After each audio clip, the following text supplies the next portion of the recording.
The rain poured as if the clouds were mourning too. Lagos traffic had frozen, horns blaring like angry questions no one could answer. Adaeze sat in the immigration office hallway, soaked to her bones, clutching a wet brown envelope. Her palms were trembling. Across the glass partition, Chuka was arguing with an officer, his voice sharp, desperate. "I'm telling you, she's my wife. We've been together for years." But the words sounded thinner each time. Adaze's eyes met his for a second, and in that glance, every hidden truth screamed louder than the sirens wailing outside. Only 2 months earlier, her life had been ordinary, unbearably ordinary. Each morning, she'd wake to the smell of diesel fumes and burnt bread in her cousin's one-room apartment in Ajah. She'd scroll through job listings until her data ran out, braid a neighbor's hair for a little cash, then go to bed thinking, is this really all there is? Life felt like a long waiting room with no one calling her name. Until one random afternoon, her phone buzzed with a message from Chuka, the boy who used to chase her with water guns back in Enugu. He was in Lagos now, and he needed to talk. They met at a small buka near CMS, where the smell of jollof rice mixed with the smoke of frying plantain. Chuka looked different. Broader shoulders, a little beard, eyes more serious. He wasn't there for nostalgia. He came with an offer that felt both absurd and dangerous. He said he needed someone to act as his wife for a visa interview. He had been denied twice, and his agent told him a stable family background could improve his odds. All she'd have to do was memorize their love story and appear with him as Mrs. Chuka. Her reward? 500,000 naira. Adaeze laughed at first, but her laughter sounded hollow even to her own ears. That night, she couldn't sleep. She kept staring at the ceiling fan, listening to it whir like a spinning conscience. 500,000 could change everything. Pay off her rent, clear her debts, even give her a small start for her catering dream. But the thought of sitting in front of immigration officers and lying made her stomach twist. Around 2 a.m., she texted him, "Let's talk again tomorrow." By morning, she already knew she'd say yes.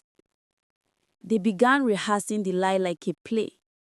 Chuka brought fake wedding photos, cheap edits done at a photo studio in Surulere. They practiced answers from "How did you meet?" to "What brand of toothpaste do you both use?" The first few days, Adaeze spoke mechanically, detached. But the more time she spent around Chuka, the more she noticed how gentle he'd become. He'd make tea when she coughed. He'd ask if she had eaten. Sometimes he'd tell stories about his mother's pepper soup or how he wanted to build something of his own abroad. And somewhere, between laughter and lies, her chest began to ache in a way she hadn't felt in years. Still, the tension never left. Every time they rehearsed, Adaze's heart pounded. She began to fear small things: a neighbor recognizing her at the office, a slip in her accent, a question she hadn't memorized. Chuka kept assuring her, "Relax, Ada, we've got this." But she could see worry hiding in his eyes too. The night before the interview, he invited her over. The lights were out, Lagos as usual, but his small apartment glowed with candlelight. They talked until the air grew thick. Then in a low voice, he said, "You know, you've been more of a wife to me these 2 weeks than I've ever had." She tried to laugh, but something about the way he said it made her heart skip. She told herself it was all part of the act. The interview morning came too fast. They dressed like newlyweds, simple, clean, nervous. The waiting hall smelled of ink and damp folders. When their names were called, Adaze's legs almost gave way. They sat opposite a middle-aged officer, whose expression never changed. Every answer flowed like they'd practiced, until the officer suddenly leaned forward and said, Mrs. Chuka, when is your baby due? The room went silent. Adaeze blinked. Baby, she stammered. Before she could think, Chuka jumped in, smiling. She is 3 months gone. The officer nodded slowly, scribbling something on his pad. That one word, baby, changed everything. Another officer asked for medical proof. Chuka tried to joke it off, but they were told to wait outside. Adaze's heart thudded. Why did you say that? She whispered. He said, it made us look more genuine. But the lie was collapsing faster than they could patch it. Within minutes, they were called back in. The tone had changed. More questions, more suspicion, and then someone mentioned fraud. Before they knew it, they were surrounded by uniformed men. Chuka's voice broke as he tried to explain. Adaeze could only sit there, tears streaming, realizing how far she'd gone down a road she couldn't undo. By evening, they were taken in for questioning. Adaeze felt numb. She thought of her cousin waiting at home, of how quickly one desperate choice had swallowed her peace. Chuka kept saying, I'll fix it, I promise. But his voice had lost all certainty. When they finally released them on bail, she couldn't look him in the eye. He tried to hold her hand, but she pulled away, whispering, this wasn't supposed to go this far. He stood there, drenched from the rain, watching her as she walked away into the night. That night, Adaeze cried herself to sleep, not because she was caught, but because she didn't know if what she'd felt for him was part of the lie or painfully real.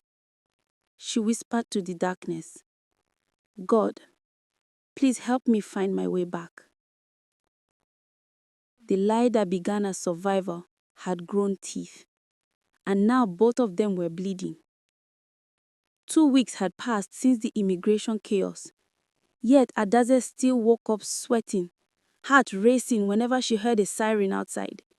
The sound dragged her back to that small white room, to the cold chair, the papers scattered across the desk, and the accusing eyes that saw through every word she'd spoken. She thought she could lie and walk away clean, but guilt had a way of following her home. She packed her things quietly one morning and left Lagos for Enugu. No calls, no explanations, just silence. Her cousin begged her to stay, but she needed to breathe somewhere that didn't smell like diesel and regret. She moved in with her auntie and started helping out in her small food store. At first, it was peaceful, the kind of peace that feels like standing still after a storm. But at night, her mind wouldn't rest.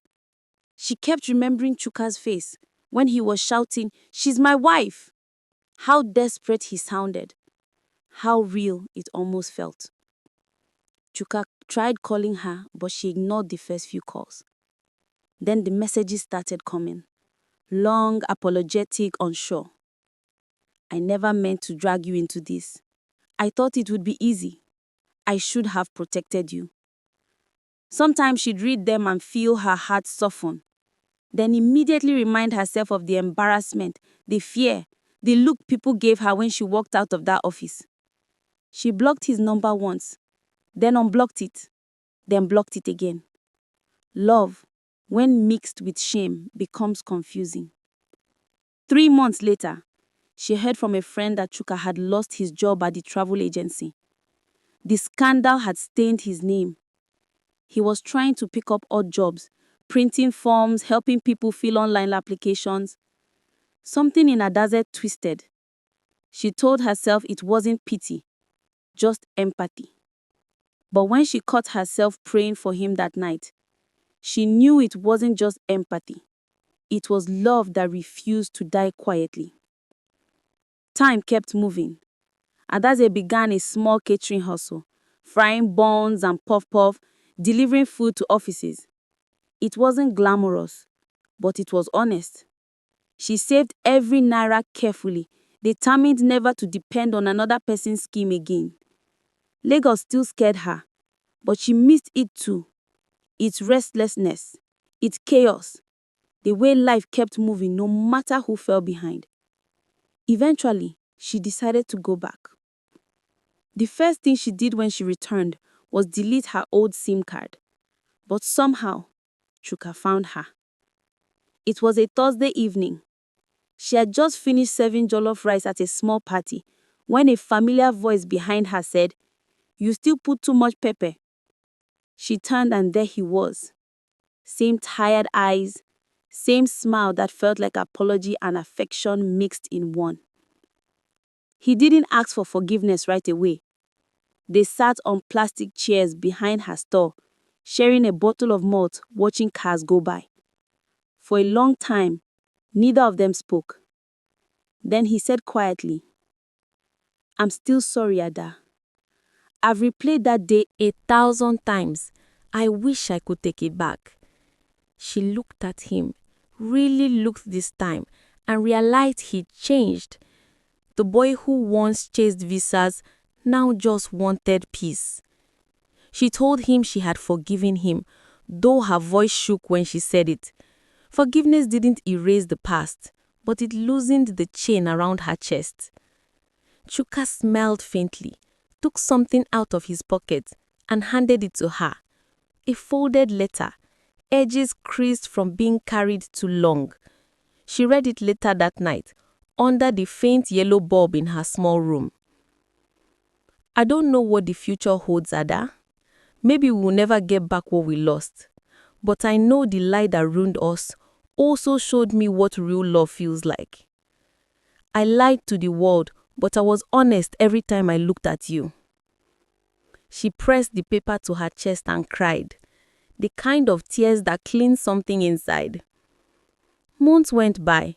They didn't rush back together. They simply drifted closer again, quietly, carefully. Chuka started helping with her business, printing flyers, handling deliveries. He never talked about travel again. One evening, as they packed leftover food, he said, "You know, I used to think love was about escaping somewhere new. But maybe it's about building something real where you already are." Adaeze smiled because she felt the same. They never did a grand proposal. No rings, no photographers. Just one slow Sunday morning, Chuka looked at her while she was counting change and said, "Should we just make it official this time?"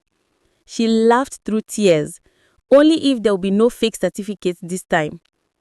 Their wedding was small. Friends, family, the smell of stew and laughter. Nothing fancy, but everything true. Sometimes, Adaeze still thought about that day in the immigration office. How something ugly gave birth to something beautiful. How a desperate lie led her back to herself.